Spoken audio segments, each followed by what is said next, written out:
J'ai lu ton message, j'ai lu tous les messages que tu as laissés sur ma page. Les messages dans lesquels, d'ailleurs ceux qui sont affichés là, ceux que j'ai affichés là, les messages dans lesquels tu écrivais que j'aurais dû mourir par accouchement. J'aurais dû mourir sur la table d'accouchement et que personne ne m'aurait regretté, et même pas mon mari. J'ai vu beaucoup de personnes, lorsque j'ai posté ce message, j'ai vu beaucoup de personnes qui se sont indignées face à la cruauté, face à la méchanceté de tes propos. Je voulais t'apporter une réponse par vidéo par rapport à tes propos. Après près de 10 années dans le monde cruel, sectaire, sanguinaire, de Clash Mrakata, je te dis que ce type de message ne me fait plus peur, ne m'impressionne plus, ne me fait plus mal. Mais c'est plus des messages qui me font de la peine, pitié pour la personne qui les prononce. 10 années après, tout ce qu'on a vécu dans le milieu sadique, diabolique des Clash Mrakata. Ça va peut-être te paraître étrange. Si je commence à la genèse, je dirais que tu es une victime. Pourquoi une victime? Parce que tout le monde peut dire que oui, Dolo Moulé m'a insulté les gens dans le noir. On m'insultait dans le noir. C'est bien beau de le dire. Mais la question qu'il faut se poser, c'est que lorsque les jeunes femmes sont pieds et mains liés, entrées, certaines presque naïvement, contre leur volonté, naïvement, dans la cruauté des Clash Mrakata, particulièrement celles qui étaient dans le noir, bien évidemment, même si elles étaient gentilles à la base, elles deviennent subitement méchantes. C'est le milieu dans lequel on a tous été trompés, qui nous a enlevé notre humanité, qui nous a enlevé notre bienveillance, qui nous a enlevé notre gentillesse, et qui nous a donné rien d'autre que la cruauté, la méchanceté, le diabolisme et tout ce qui va avec. Alors oui, tu as fait plusieurs années dans le noir, dans lesquelles tu insultais des parfaits inconnus pour faire plaisir à ta patronne avec qui tu te déchires aujourd'hui. Ce n'est pas une excuse. Pourquoi? Parce que tu n'insultais pas seul. Il y avait d'autres teams de l'autre côté qui ont ou qui ont jusqu'à présent des personnes dans le noir, des personnes en faux profil qui continuent à faire la même chose. Insulter des parfaits inconnus dans le but de blesser, dans le but de lyncher et pour faire plaisir à leur star ou à leur patronne. Comment dirais-je? Méchamment. Voilà. Donc, on ne peut pas te rejeter toute la pierre en te disant, ben oui, tu as insulté les gens dans le noir. Tu insultais certes, mais il y avait des teams inverses. De l'autre côté aussi, ça insultait dans le noir. De l'autre côté aussi, il y a des gens qui, juste à la présence, sont dans les faux profils. Moi, je te prends comme une victime. Exactement comme toutes celles qui sont en faux profil, qui sont dans le noir, qui m'insultent ou qui insultent les autres pour le seul objectif de lyncher, d'humilier, de saboter, pour faire plaisir à quelqu'un d'autre. La haine par procuration, pour faire plaisir peut-être aux patronnes, pour faire plaisir aux patronnes, aux chefs de team. Ça s'appelle la haine par procuration.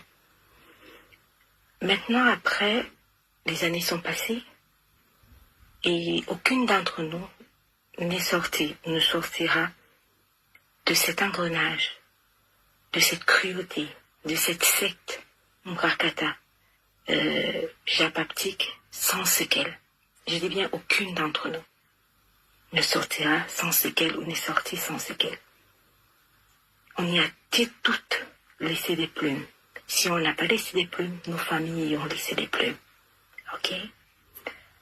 Aujourd'hui, moi je pense que ton problème, à la fin de ton mandat, on va dire ça comme ça, avec ta patronne, je pense que ta sortie a été ratée. Ça peut arriver. Tu n'es pas sorti, comme on dit, sans taper le dicalo. Malheureusement, tu es sorti avec fracas. Bien sûr, si on veut revenir à ta sortie, moi je pense que tu aurais dû rester en te clashant avec ta patronne par WhatsApp comme elle te l'a proposé. De notre côté, je te comprends.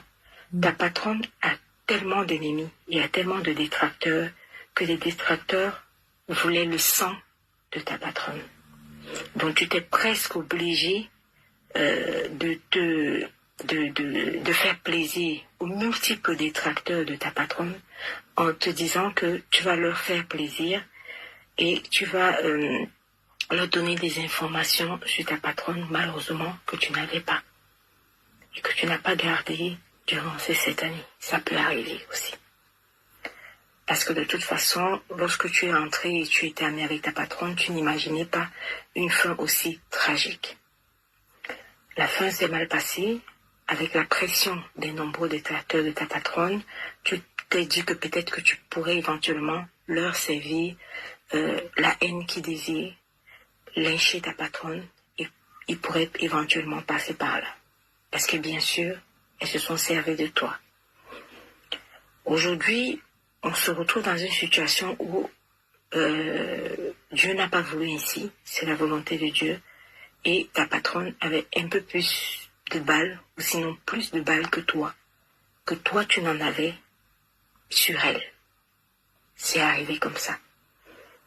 Au bout de plusieurs avertissements, et également son mari qui vous a contacté d'arrêter ce massacre, malheureusement, la pression de tes détracteurs, des détracteurs de ta patronne, cette pression-là t'a poussé à continuer parce que tu n'avais pas le choix. Tu t'es dit qu'il fallait que tu continues, que tu étais sur le bon chemin et que tu pouvais avoir leur amour en leur livrant ta patronne.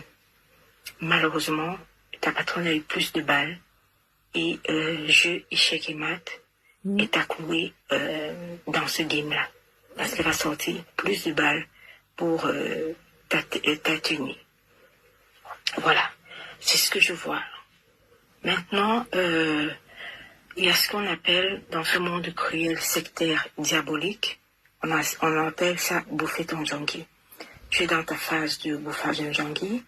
Je peux comprendre que tu sois à cran, à fleur de peau. Je peux comprendre que à partir de ce moment-là, tu comprends le lynchage que tu faisais aux autres sans qu'ils ne t'aient rien demandé, peut-être même qu'ils ne te connaissaient pas, sans qu'ils ne t'aient pas attaqué. Et je pense que tu supportes mal cette période que nous, on a supportée quand toi, tu nous clashais.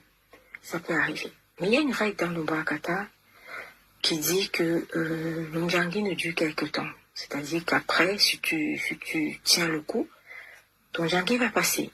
Ça va passer, continue avec ton blog, continue à poster des petits trucs, comme tu postes, continue à travailler tes pages.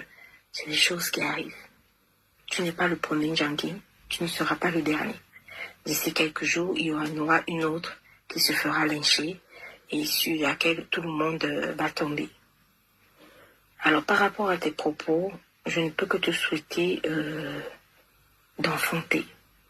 Et je ne peux pas te dire back to sender, c'est pas mon truc, parce que ma maturité et la maturité et l'amour que Dieu m'a donné pour me ramener à la vie m'impose une certaine maturité et m'impose une certaine sagesse.